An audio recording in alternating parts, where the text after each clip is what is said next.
तो हेलो दोस्तों। तो आज हमारी एसएससी जीटी को टारगेट करते हुए आज हमारी 9वीं क्लास रहने वाली है, जिसमें हम सीखेंगे हमारे जो प्रीवियस ईयर के क्वेश्चंस जो एग्जाम्स में पहले आ चुके हैं उन क्वेश्चंस को हम प्रैक्टिस करेंगे और प्लस एक्सपेक्टेड जो और उसके अलावा क्वेश्चंस हमारे बन सकते हैं, तो हम उस सीरीज को आगे लेते हुए इन सब चीजों की शुरुआत अपनी कर रहे हैं। तो आज की क्लास हमारी ये 9वीं क्लास है। तो आइए हम अपने पहले क्वेश्चन से शुरू करते हैं कि पहला क्वेश्चन क्या कह रहा है। पहला क्वेश्चन क्या है, जैसे मान लीजिए 800 रुपए की राशि अर्धवार्षिक रूप से संयोजित ब्याज के साथ 10 प्रति वर्ष की दर से 961.10 रुपए हो जाएगी।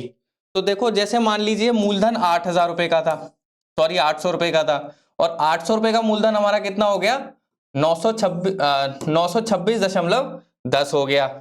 ठीक है, अब मान लीजिए हम दोनों तरफ 10 से गुणा कर दें, तो दोनों तरफ 10 से गुणा करने से होगा क्या, ये कितना हो जाएगा, 8000 हो जाएगा, और ये कितना हो जाएगा, ये दशमलव हट जाएगा तो कितना हो जाएगा, 9261। अब जैसा कि हम सब जानते हैं 8000 का क्यूब किसका होता है, क्यूब रूट 20 का होता है, और 9221 किसका होता है, 21 का होता है। 21 का क्यों होता है, 21 का इसलिए होता है क्योंकि हमें याद होना चाहिए, एक से 30 तक के क्यूब हमें हमेशा अपने जबान पे याद होने चाहिए। 1 से 20 तक के स्क्वायर, 1 से 40 तक के स्क्वायर हमेशा जो है हमें अपनी जबान पे याद रहने चाहिए, तभी हम इस तरीके से डायरेक्टली लिख पाएंगे।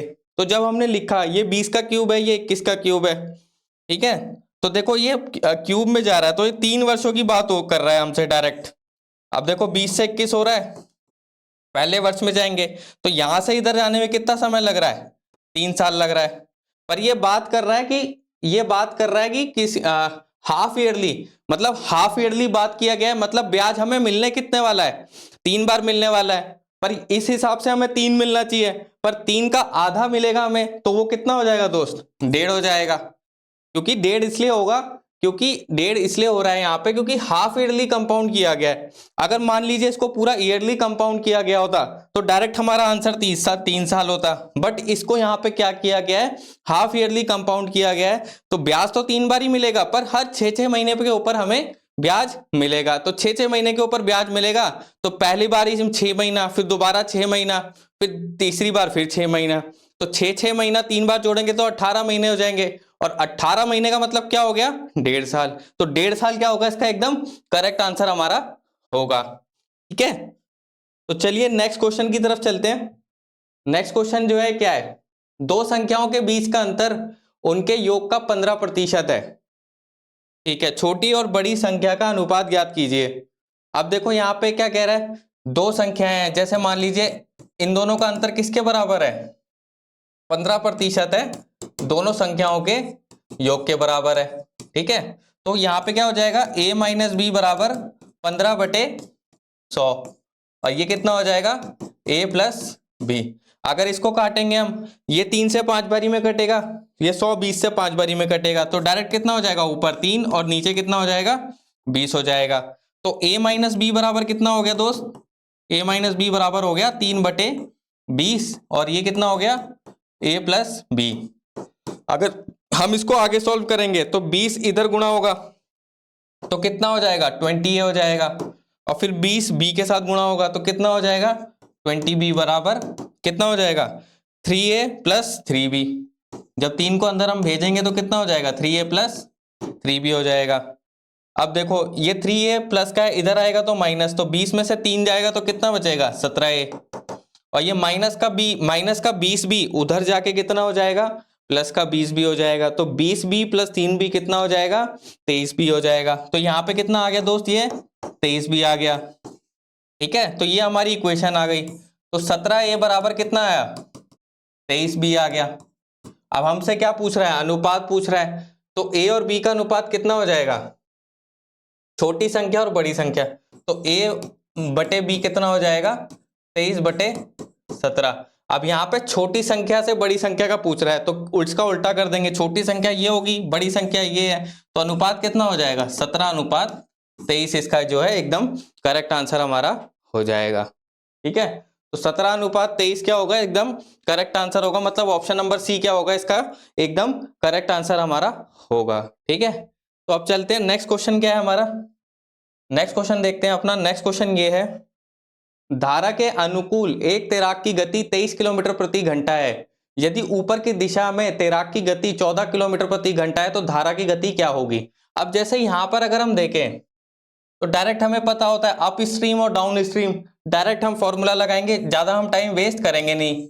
तो डाउन स्ट्रीम का कितना होता है, डाउन स्ट्रीम का होता है भाई x प्लस वाई, जो कि कितना दे रखा है 23, और अप स्ट्रीम का कितना दे रहा होता है x माइनस वाई, ये कितना दे रखा है 14। अब हमसे क्या पूछा है, धारा की गति। धारा की गति क्या होती है, ये होती है y, जो y वाला होता है वो क्या होता है अपना धारा की गति होती है। ठीक है, तो अगर हम इसमें से इसको माइनस कर दें, अगर हम यहां माइनस कर दें तो यहां क्या करना पड़ेगा प्लस और यहां माइनस, तो ये दोनों कट जाएंगे, तो y और y जुड़ के कितना हो जाएगा 2y हो जाएगा। तो 2y बराबर कितना हो गया, 23 में से 14 जाएगा तो कितना बचेगा दोस्त 9 बचेगा।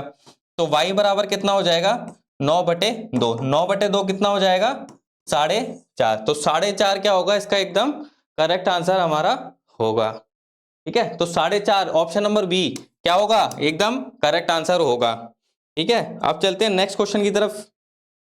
नेक्स्ट क्वेश्चन ये है हमारा, यदि 264 को 31 और 13 के अनुपात में विभाजित किया जाता है तो छोटे भाग का मान क्या होगा।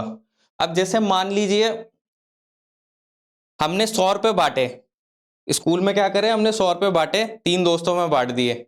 अब मान लो 3 दोस्तों में बांटे तो ये दोस्त कौन से हैं, वही वाले दोस्त हैं। अब 264 रुपए को 31 और 13 लोगों में बांट दिया। अब ये पूछ रहा छोटा भाग, तो छोटा भाग क्या होगा 13 होगा। तो मतलब 264 किसका मान होगा हमारा 13 और 13, 31 और 13, ये तो हमारा टोटल मान हो गया जो हमारे पास टोटल है। और हमें निकालना क्या है, छोटे भाग का मान निकालना है। तो छोटे भाग का मान सीधा हम यहां से कैलकुलेट कर लेंगे। अब देखो यहाँ पे कितनी बारी में जाएगा, ये डायरेक्ट 44 पंजे 220, 44 छिक्का 264, तो डायरेक्ट कट जाएगा 6 बारी में। और 13 छिक्के कितना हो जाएगा दोस्त 78, तो 78 क्या होगा इसका एकदम करेक्ट आंसर होगा। ठीक है, ये सब प्रीवियस ईयर क्वेश्चन पे, ये सारे प्रीवियस ईयर क्वेश्चन है हमारे। इसी टाइप के क्वेश्चंस भी आते हैं, थोड़े बहुत टफ भी आते हैं, थोड़े बहुत लेंदी भी आते हैं। टफ कुछ भी नहीं आता, थोड़ा कोई कोई क्वेश्चन एग्जाम में ऐसा आ जाता है कि थोड़ा लेंदी हो जाता है। टफ कुछ नहीं आता है एग्जाम में, लेंदी आ जाता है कई बार बच्चों का टाइम वेस्ट कराने के लिए। ठीक है, तो ऑप्शन नंबर बी क्या होगा इसका एकदम करेक्ट आंसर होगा। अब चलते हैं नेक्स्ट क्वेश्चन की तरफ। नेक्स्ट क्वेश्चन क्या है, ये एक व्यक्ति स्कूटर से एक निश्चित दूरी 64 किलोमीटर प्रति घंटा की गति से तय करता है और वह 16 किलोमीटर प्रति घंटा की गति से साइकिल चलाते हुए प्रारंभिक स्थान पर लौटता है। ठीक है, तो पूरी यात्रा की औसत गति। अब डायरेक्ट औसत गति निकालने का क्या फॉर्मूला होता है हमारा, औसत गति डायरेक्ट भी निकाल सकते हो, वैसे करोगे अलग अलग डिस्टेंस करके जोड़ोगे, इससे बढ़िया डायरेक्ट जो है रिजल्ट अपना लिख दो। तो एवरेज स्पीड जो होती है हमारी औसत गति, जो हमारी औसत गति होती है वो कितनी होती है दोस्त, औसत गति होती है हमारी सीधा 2xy upon x plus Y. Direct ये याद होना चाहिए रिजल्ट, है ना, ये कोई एग्जाम में करने नहीं बैठना है कि डायरेक्ट डिस्टेंस को जोड़ रहे हैं फिर हम निकाल रहे हैं। ये रिजल्ट हमें डायरेक्ट पता होना चाहिए कि ये होता है औसत गति निकालने का। तो औसत गति निकालने के लिए अब क्या करना है, कुछ नहीं करना है, हो गया क्वेश्चन सॉल्व। पहली गति कितनी है 64, दूसरी गति कितनी है 16, और 64 प्लस 16 x प्लस वाई कितना हो जाएगा 80। इसको काटेंगे 16 पंजे 80। ठीक है, अब मान लीजिए इसको काटते हैं तो कितना हो जाएगा, 64 दूनी कितना हो जाएगा 128। अब 128 को 5 से भाग करेंगे, तो 128 को 5 से भाग करेंगे तो कितनी बारी में कट जाएगा ये, देखो 5 दूनी 10, 2 बचेगा, उसके बाद 28, तो 5 पंजे 25, उसके बाद दशमलव, फिर 3 जीरो, तो 25.6, 25.6 आना चाहिए। एक सेकेंड, 5 से काटेंगे 2 बारी में कटेगा। ठीक है, फिर उसके बाद 2 बचा, 2 के बाद 8, तो 5 पंजे 25, फिर 3 बचा, फिर 0, तो 25.6 आना चाहिए इसका करेक्ट आंसर। 25.6 क्या होगा इसका एकदम करेक्ट आंसर होगा। या तो यहाँ पे ऑप्शन गलत है, ये 25.6 होना चाहिए अगर ये वाला ऑप्शन होगा, तो ऑप्शन नंबर ए क्या होगा इसका एकदम करेक्ट आंसर हमारा होगा। ठीक है, अब चलते हैं नेक्स्ट क्वेश्चन की तरफ। हमारा नेक्स्ट क्वेश्चन क्या है, हमारा नेक्स्ट क्वेश्चन ये रहा, यदि 2p 3q और 5r और p plus q plus r बराबर 6200 है तो p और r के बीच का अंतर क्या है। अब देखो यहाँ पे क्या होती है, ट्रिक क्या होती है, सीधा अगर डायरेक्ट हम अनुपात निकालने के ऊपर आए, अगर हम डायरेक्ट अनुपात निकालें तो हमें अगर मान लो पी कैलकुलेट करना है तो इसको क्या करना है, हमें इसको भूल जाना है। इस जगह पे हम क्या कंसिडर कर लेंगे कि यहाँ हमारा कुछ है ही नहीं, तो डायरेक्ट इन दोनों का गुणा। अगर मान लो पी क्यू और आर अगर मैं निकाल रहा हूं तो इसको भूल जाओ। 3 और 5 कितना हो जाएगा, 15। क्यू निकालने के लिए क्यू को हम भूल गए, 2 पंजे 10। आर निकालने के लिए आर को भूल गए, तो 3 दूनी 6। तो ये हमारा क्या आ गया, पी क्यू और आर का सीधा हमने क्या कर दिया, अनुपात निकाल दिया। और यही सबसे बेस्ट अप्रोच है इसको करने का। ठीक है, तो पी क्यू आर का हमने अनुपात निकाल दिया। अब P plus Q plus R कितना है, 15 प्लस 10 25 और 6 31। तो 31 का मान किसके बराबर दे रखा है हमें, 6200 के बराबर दे रखा है। तो एक का मान कितना हो गया दोस्त, 31 से सीधा 2 बारी में काट देंगे तो एक का मान कितना हो जाएगा, 200 हो जाएगा। एक का मान 200 हो गया। अब हमें क्या करना है, P और R के बीच का अंतर निकालना है। तो P और R के बीच अंतर है कितना, 15 में से 6 गया तो कितना बचा, 9 यूनिट। और 1 यूनिट का मान 200 है तो 9 यूनिट का मान कितना हो जाएगा, 9 दूनी 18। तो मतलब कितना हो जाएगा दोस्त, डायरेक्ट 1800 हमारा करेक्ट आंसर इसका हो जाएगा। ठीक है, तो 1800 क्या होगा इसका एकदम करेक्ट आंसर हमारा होगा। तो ऑप्शन नंबर डी क्या होगा इसका एकदम करेक्ट आंसर होगा। तो चलते हैं नेक्स्ट क्वेश्चन पे। नेक्स्ट क्वेश्चन क्या है, नेक्स्ट क्वेश्चन ये है, 329 मीटर और 296 मीटर लंबाई वाले दो ट्रेनें ए और बी समानांतर पटरियों पर क्रमशः 85 किलोमीटर प्रति घंटा और 65 किलोमीटर प्रति घंटा की गति से विपरीत दिशाओं में चल रही हैं। वह एक दूसरे को कितने समय में पार करेंगी। तो बस ये दो ट्रेन चल रही हैं, ठीक है, और दोनों क्या चल रही हैं, अपोजिट डायरेक्शन में चल रही है, मतलब ऐसे मिल रही हैं दोनों ट्रेनें। जब दोनों ट्रेनें हमारी आपस में मिल रही हैं तो उनकी जो लेंथ है वो तो सीधा क्या होगी, डायरेक्ट जुड़ जाएगी। तो 329 जब सेम दिशा में चल रही है तो माइनस करेंगे, विपरीत दिशा में है तो प्लस कर देंगे। तो 329 प्लस 296 कितना हो जाएगा दोस्त, तो यहां से अगर हम जोड़ेंगे 300 200 500 और 96 और 29, 96 29 कितना हो जाएगा 25। 125 प्लस 500 कितना हो जाएगा, 625 हो जाएगा। ठीक है, अपोजिट डायरेक्शन में चल रही है, ठीक है, पैरेलल ट्रैक पे चल रही है। और किस में चल रही है, अपोजिट डायरेक्शन में। अपोजिट डायरेक्शन में चलने का मतलब क्या है, डायरेक्ट स्पीड क्या होगी, इनकी जुड़ेगी।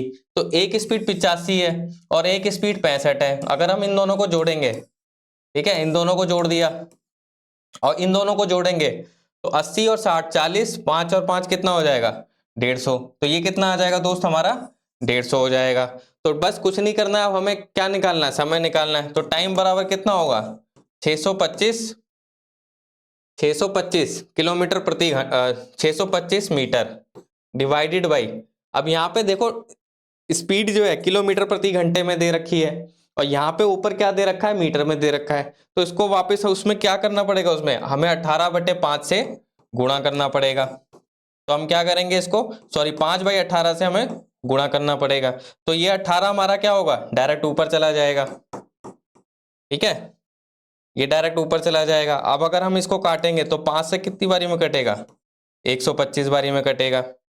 अब ये 25 पंजे कितना हो जाएगा, 125, 25 पंजे 125 और 25 छः कितना हो जाएगा, 150।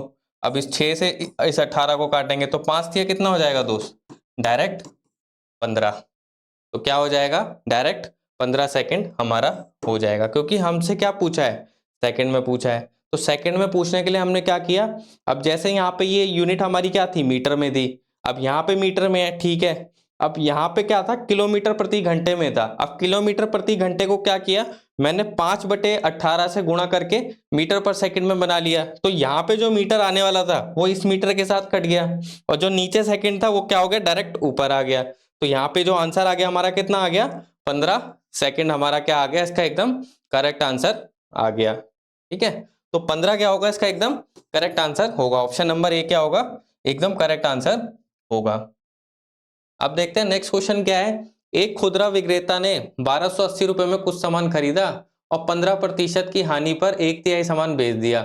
शेष को कितने प्रतिशत लाभ पर बेचा जाना चाहिए ताकि पूरे लेन देन पर 15% का हमें लाभ हो। ठीक है, अब जैसे मान लीजिए कोई भी रिटेलर दुकानदार था, उसने 1280 रुपए में क्या खरीदा, कुछ सामान खरीदा और उसके 1/3 भाग को उसने कितने पे बेचा, 15% लॉस पे बेचा। और जो रिमेनिंग सामान है वो हमें निकालना है कि कितने प्रतिशत पर करा, कि उसको जो ओवरऑल प्रॉफिट है वो कितने का हो, 15% पे हो। अब जहां पे जैसे मैंने पिछली 3-4 बार इस तरीके का क्वेश्चन कराया हुआ है पिछली क्लासेस में भी, तो जैसे 1/3 पार्ट दे रखा है ना, तो इसको हम क्या करेंगे, जो नीचे वाला है उसको मेन पार्ट मान लेंगे, 1/3 को क्या लिखेंगे हम, 1/3, तो इसको क्या मान लेंगे हम, मेन पार्ट मान लेंगे, अपना जो मेन भाग है उसको हम वही मान लेंगे। अब इससे होगा क्या, अब जैसे 1/3, अब 3 का 1/3 कितना हो जाएगा, सीधा एक पार्ट हो जाएगा। अब बचेगा कितना, 2 पार्ट बचेगा। ठीक है, अब एक भाग को कितने पे बेच रहा है वो, 15% की हानि पर, और दूसरे का बताना है, दूसरे को मान लो आप X% पे बेच रहा है, और इस पे जो ओवरऑल प्रॉफिट हो रहा है हमारा कितने का हो रहा है, 15% का हो रहा है। तो ये जो है इसका डायरेक्ट समीकरण हमारा निकल के आ गया। अब देखो यहाँ पे अगर 1 को -15 से गुणा करेंगे तो कितना आ जाएगा, -15, 2 को x से गुणा करेंगे तो कितना आ जाएगा, 2x आ जाएगा, और टोटल ओवरऑल है कितने, 3 बंदे हैं। ठीक है, और कितने प्रतिशत पे बेच रहा है, 15% लाभ पे, तो 3 को 15 से गुणा करेंगे तो कितना आएगा, 45 आ जाएगा, और ये माइनस का 15 उधर जाके क्या हो जाएगा, प्लस हो जाएगा, तो 45 और 15 कितना हो जाएगा, 60, तो x बराबर कितना हो जाएगा दोस्त, डायरेक्ट 30 हो जाएगा। 2 से भाग कर देंगे तो कितना आ जाएगा, 30, तो कितना प्रॉफिट हुआ, 30% का हुआ। जो दूसरा पार्ट था हमारा कितना निकल के आया, जो x था वो 30% निकल के हमारा आ गया, जो कि हमारा क्या होगा, एकदम करेक्ट आंसर होगा। तो ऑप्शन नंबर ए क्या होगा इसका, एकदम करेक्ट आंसर हमारा होगा। अब चलते हैं नेक्स्ट क्वेश्चन, क्या है हमारा, 48 से 100 तक सभी प्राकृतिक संख्याओं का औसत क्या है। अब जैसे मान लीजिए सीधा, ये तो डायरेक्ट नेचुरल नंबर वाला सवाल है, कुछ नहीं करना होता, first plus last divided by 2, तो 48 + 100 कितना हो गया दोस्त, 148, 148 को 2 से भाग करेंगे तो कितना हो जाएगा, 74, तो 74 क्या होगा इसका, एकदम करेक्ट आंसर हमारा होगा। चलिए नेक्स्ट क्वेश्चन पे चलते हैं। नेक्स्ट क्वेश्चन क्या है हमारा, नेक्स्ट क्वेश्चन जो है, 10 वस्तुओं का औसत मूल्य 89 है, यदि एक वस्तु का मूल्य 35 रुपीज है तो शेष 9 वस्तुओं का औसत मूल्य क्या हो गया।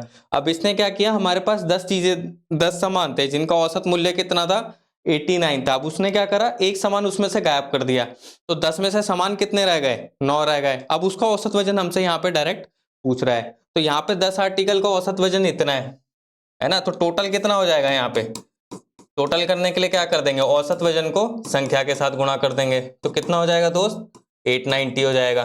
ठीक है, अब एक आर्टिकल का प्राइस कितना था, 35 रुपए, तो 35 रुपए और घटा दो इसमें से, तो 890 में से 35 गए तो कितना बचा दोस्त, 855। अब कितने वस्तुओं पर पूछ रहा है, रिमेनिंग कितने आर्टिकल है, 9, तो 9 आर्टिकल पे पूछ रहा है। अब डायरेक्ट अगर हम इसको काटें तो 9 से 9 बारी में 81, बचेगा 4, बचेगा 4, तो 4 और 5, 9 पंजे 45, तो डायरेक्ट कितना हो जाएगा औसत हमारा, 95, इसका एकदम क्या होगा, करेक्ट आंसर होगा। तो 95 क्या हो जाएगा, इसका एकदम करेक्ट आंसर हो जाएगा। तो ऑप्शन नंबर सी क्या होगा, इसका एकदम करेक्ट आंसर हमारा होगा, तो ऑप्शन नंबर सी। तो चलिए अपने नेक्स्ट क्वेश्चन पे चलते हैं। नेक्स्ट क्वेश्चन क्या है, ए और बी एक कार्य को 10 और 15 दिनों में पूरा कर सकते हैं, बी 3 दिनों के लिए अकेले काम करता है और फिर काम छोड़ देता है, ए अकेले शेष कार्य को कितने दिनों में पूरा कर सकता है। अब जैसे मान लीजिए ए और बी 2 बंदे हैं, 10 दिनों में और 15 दिनों में काम कर रहे हैं, बी जो है 3 दिन तक काम करता है। अब बात को समझना कि बी जो है कितने दिन तक काम कर रहा है हमारा, 3 दिन तक काम कर रहा है, 3 दिन के बाद वो काम को छोड़ दे रहा है। तो मतलब इसका मतलब क्या हुआ कि 3 दिन ए और बी दोनों मिलके काम किया होगा, 3 दिन क्या है, ए और बी दोनों ने मिलके हमारा काम किया होगा। अगर हम देखें 10 और 15 का एलसीएम कितना हो गया, 30 हो गया, तो इसकी एफिशिएंसी कितनी हो गई, 3, और इसकी एफिशिएंसी कितनी हो गई, 2, तो ए की क्षमता कितनी हो गई, 3, और बी की क्षमता कितनी निकल के आ गई, 2, 10 तिया 30, 15 दूनी 30। ठीक है, अब देखना, तो एक दिन में, एक दिन का अगर हम काम देखें, तो एक दिन का काम अगर देखें हम, तो 3 और 2 कितना यूनिट काम हो रहा है, 5 यूनिट काम हो रहा है, और कितने एक दिन में हो रहा है। पर क्वेश्चन में क्या कह रहा है कि बी ने 3 दिनों तक काम किया, तो बी ने 3 दिन तक काम किया मतलब ए और बी दोनों ने 3 दिन तक काम किया, तो 5 दिया कितना काम कर लिया होगा, 15 यूनिट काम जो है ए और बी ने कर लिया होगा 3 दिनों तक। पर उसके बाद पूछ रहा है ए अकेला शेष कार्य को कितने दिनों में पूरा कर सकता है, तो 15 यूनिट काम तो ए ने कर ही लिया है, तो 15 यूनिट काम ए और बी दोनों ने मिलके किया है। कितने दिन में किया है? 3 दिन में किया है। ठीक है, तो ए को 3 दिन तो स्टार्टिंग में लग ही रहे हैं। अब देखना काम कितना बचा हुआ है, टोटल काम कितना है हमारा? 30 है। 30 में से 15 यूनिट काम हो चुका है, जो कि 3 दिन में ए और बी ने मिलके इस काम को किया है। ठीक है, ए और बी ने क्या किया है? मिलके काम को किया है। अब देखना 15 यूनिट काम बचा हुआ है। अब बी तो भाई भाग गया हमारा, कि बी जो है यहां से निकल चुका है। अब वो काम किसको करना है? अकेले ए को करना है। तो 15 यूनिट बाकी का बचा हुआ काम कौन कर रहा है? ए आके कर रहा है। तो ए कितने दिनों में कर रहा है? 5 दिनों में कर रहा है। ए को कितने लग रहे हैं? 5 दिन लग रहे हैं। तो मतलब अब क्वेश्चन में पूछा है ए अकेला शेष कार्य को कितने दिनों में करा पूरा करेगा। तो 3 दिन तो पहले उसके स्टार्टिंग के थे, उसके बाद 5 दिन और लगे, तो कितना कितना लगा उसको टोटल वक्त? 8 दिन का लगा। तो 8 दिन क्या होगा इसका? एकदम करेक्ट आंसर हमारा होगा। तो 3 और 5 कितने हो जाएंगे टोटल? 8 दिन उसको लगेंगे पूरा काम को करने में। ठीक है, अब देखते हैं नेक्स्ट क्वेश्चन क्या है हमारा। नेक्स्ट क्वेश्चन ये रहा, 12 सेंटीमीटर 8 सेंटीमीटर, 12 सेंटीमीटर लंबाई होगा यहाँ पे, 12 सेंटीमीटर लंबाई, चौड़ाई 8 centimetre, side 4 centimetre can be made melting a cube of length. ठीक है, यहां पे से पढ़ लो, लंबाई कितनी है? 12, चौड़ाई कितनी है? 8, और हाइट कितनी है? 4। ठीक है, एक घोष घनाभ को पिघलाकर, ठीक है, अब यहां पे क्या किया गया है कि पिघला के, एक घनाभ को पिघला के क्या बनाया गया हमारा? ये बनाया गया है, घन बनाया गया है। ठीक है, तो घन का तो मतलब पिघलाकर बनाने का मतलब क्या है? दोनों के आयतन क्या होंगे हमारे? समान होंगे। तो दोनों के आयतन अगर हम समान कर दें तो 12 8 कितना हो गया? 12 8 कितना हो गया? सीधा ऐसे लिख दो, 12 गुणा 8 गुणा 4, और बराबर ये कितना हो जाएगा? क्यूब क्यूब क्यूब ये आपका जो है कितने घन बनाए जा सकते हैं? अब घन क्यूब का कितना हो जाएगा आयतन? 4 का क्यूब। और कितने बनाने हैं? वो मान लो हमारी संख्या n मान लो, या कुछ भी मान लो, y मान लो, x मान लो। तो कितना हो जाएगा दोस्त? 12 गुणा 8 गुणा 4, 4 चौक ये कितना हो जाएगा? 4 गुणा 4 गुणा 4 गुणा n। तो ये 4 से 4 हमारा कट जाएगा, ये 4 से 2 बारी में कट जाएगा, ये 4 से कितनी बारी में कट जाएगा? 3 बारी में। तो n बराबर कितना आ जाएगा? 6 हमारा आ जाएगा इस क्वेश्चन का एकदम करेक्ट आंसर।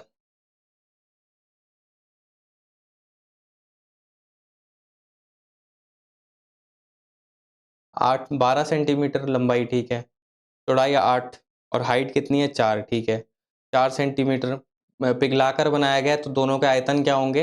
हमारे समान होंगे। तो हमने आयतन निकाल दिया कि कितना हो गया दोस्त? ये 4 का क्यूब। तो n बराबर कितना आ गया? 4 से काटा 3 बारी में, 4 से काटा 2 बारी में, 4 से 4 डायरेक्ट कट गया, तो 3 2 6। तो 6 क्या होगा इसका एकदम करेक्ट आंसर हमारा होगा। ये ऑप्शन गलत होंगे, तो 6 इसका एकदम क्या होगा?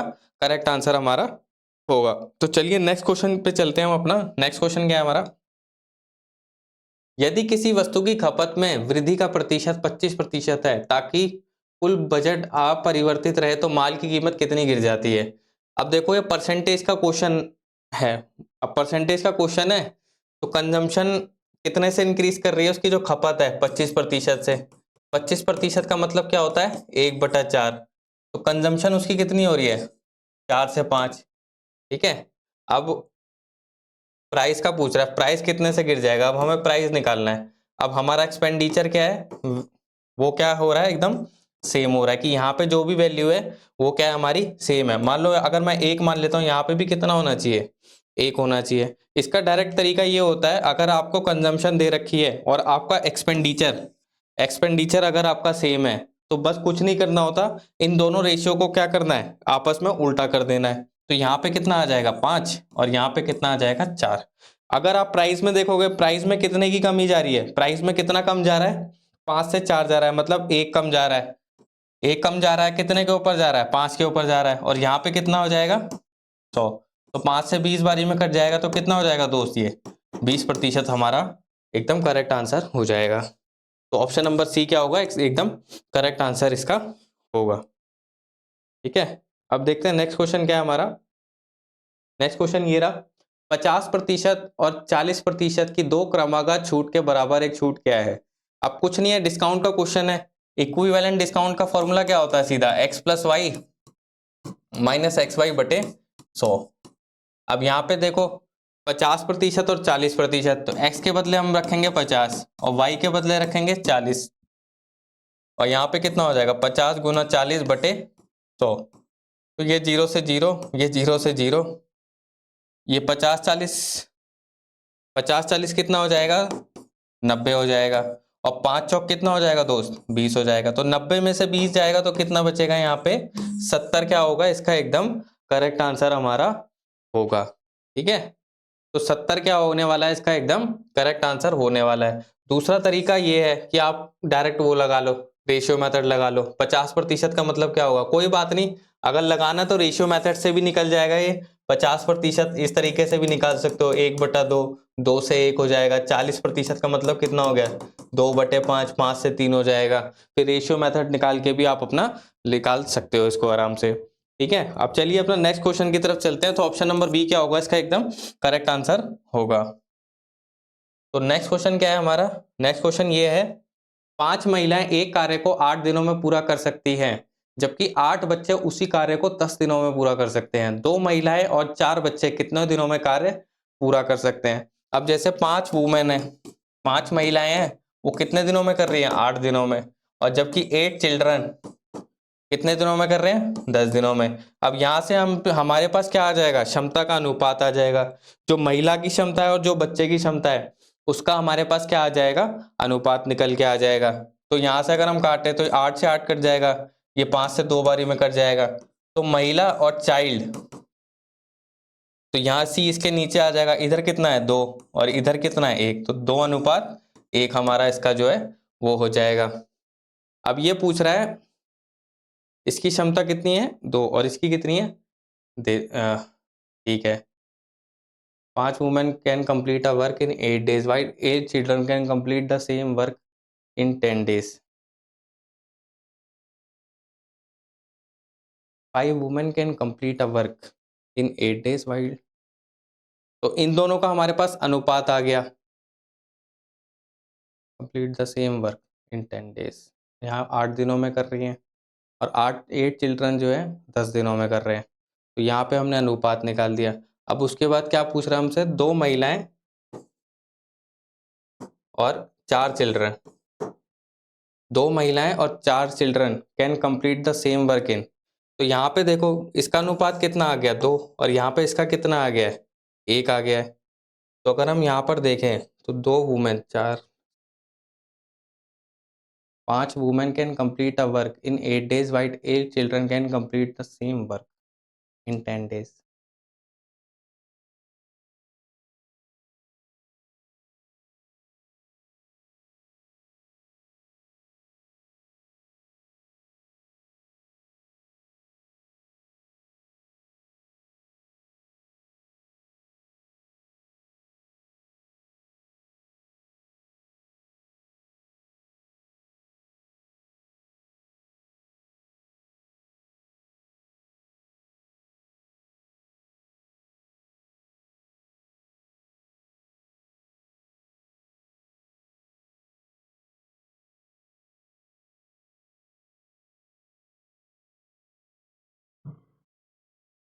जैसे तो महिलाओं और चिल्ड्रन का अनुपात कितना आ गया दोस्त हमारा 2:1 निकल कर आ गया। ठीक है, अगर हम टोटल वर्क देखें यहाँ से तो टोटल वर्क कितना हो जाएगा दोस्त, तो टोटल वर्क हमारा हो जाएगा यहाँ पे। तो जैसे अगर हम देखें तो 5 महिलाएं 8 दिनों में, है ना, और एफिशिएंसी कितनी है 2। चाहे आप इधर से निकाल लो टोटल वर्क, चाहे आप नीचे से निकाल लो। चिल्ड्रन की तरफ से निकालोगे तो 8 बच्चे 8 गुना 10, और एफिशिएंसी क्षमता कितने की है 1 की, तो 8 गुना 10 तब भी 80 आएगा। चाहे आप इधर से निकाल लो। 5 महिलाएं 8 दिनों में और क्षमता कितनी है 2 की, तो कितना हो जाएगा दोस्त 8 पंजे 40 दूना 80। तो ये हमारा टोटल काम हो गया। अब हमसे पूछ रहा है ये, तो 2 महिलाएं और 4 बच्चे, तो 2 महिलाएं, तो महिलाओं का क्षमता कितनी है 2 की, तो कितना हो जाएगा 2 गुणा 2, और चिल्ड्रन की कितनी है 1 की, तो 2 दूनी 4, 4 + 4 कितना हो जाएगा 8 हो जाएगा। तो अब क्या करना है, कुछ नहीं करना, डायरेक्ट इसको भाग कर देंगे। जो हमारा समय लगेगा, 80 को 8 से भाग करेंगे तो कितना समय लगने वाला है? 10 दिन। तो 10 दिन का हमें समय यहाँ पर लगने वाला है। तो 10 दिन क्या होगा इसका एकदम करेक्ट आंसर हमारा होगा। तो ऑप्शन नंबर सी क्या होगा इसका एकदम करेक्ट आंसर हमारा होगा। ठीक है, अब नेक्स्ट क्वेश्चन पे चलते हैं। नेक्स्ट क्वेश्चन क्या है हमारा? 9 सेंटीमीटर त्रिज्या और 15 सेंटीमीटर ऊंचाई वाले एक शंकु को पिघलाया जाता है और 45 सेंटीमीटर ऊंचाई वाले बेलन में बनाया जाता है। तो बेलन का व्यास क्या है? तो जैसे एक कोन है और एक सिलेंडर है, अब पिघलाया गया है, पिघलाया गया मतलब आयतन बराबर करने हैं। तो कोन है तो इसका कितना होगा आयतन हमारा? इसका आयतन हमारा हो जाएगा दोस्त 1/3 पाई आर स्क्वायर एच। और ये किसके बराबर होगा? सिलेंडर के। तो ये कितना हो जाएगा? पाई आर स्क्वायर एच। तो अगर पाई से पाई को अगर हम काटे तो कितना हो जाएगा? तो 1/3 और रेडियस कितना है? 9। तो 9 का स्क्वायर कितना हो जाएगा? 81। और हाइट कितनी दे रखी है? 15। उधर का हमें त्रिज्या निकालना है क्योंकि हमें व्यास निकालना है। तो व्यास निकालने के लिए हमें क्या करना पड़ेगा? पहले त्रिज्या को हमें निकालना पड़ेगा। तो पहले हम त्रिज्या को निकालेंगे तो यहाँ पे कितना हो जाएगा? R square. और इधर हाइट कितनी दे रखी है? 45। तो अगर हम इसको काटें तो 15 से 3 बारी में कट जाएगा ये, और ये 3 से 27 बारी में कट जाएगा, और ये 3 से 9 बारी में कट जाएगा। तो आर स्क्वायर बराबर बचेगा कितना? 9। तो आर बराबर कितना हो जाएगा दोस्त? 3 हो जाएगा। तो और इसका डबल क्या हो जाएगा? व्यास हो जाएगा। त्रिज्या का डबल क्या होता है हमारा? व्यास होता है। तो व्यास कितना हो जाएगा? 3 का डबल। तो 3 का डबल कितना हो गया दोस्त? 6 सेंटीमीटर। तो 6 सेंटीमीटर क्या होगा? इसका एकदम करेक्ट आंसर हमारा होगा। बहुत बेसिक सा क्वेश्चन है, सीधा पुट करके सीधा डायरेक्ट आंसर निकालना था, तो डायरेक्ट हमने आंसर निकाल दिया। तो अब चलते हैं नेक्स्ट क्वेश्चन की तरफ। तो बस दोस्तों आज की क्लास हमारी यहीं तक थी। तो कल हम फिर से जो है नई क्लासेस को डिस्कस करेंगे। तो आज की हमारी ये 9वीं क्लास थी।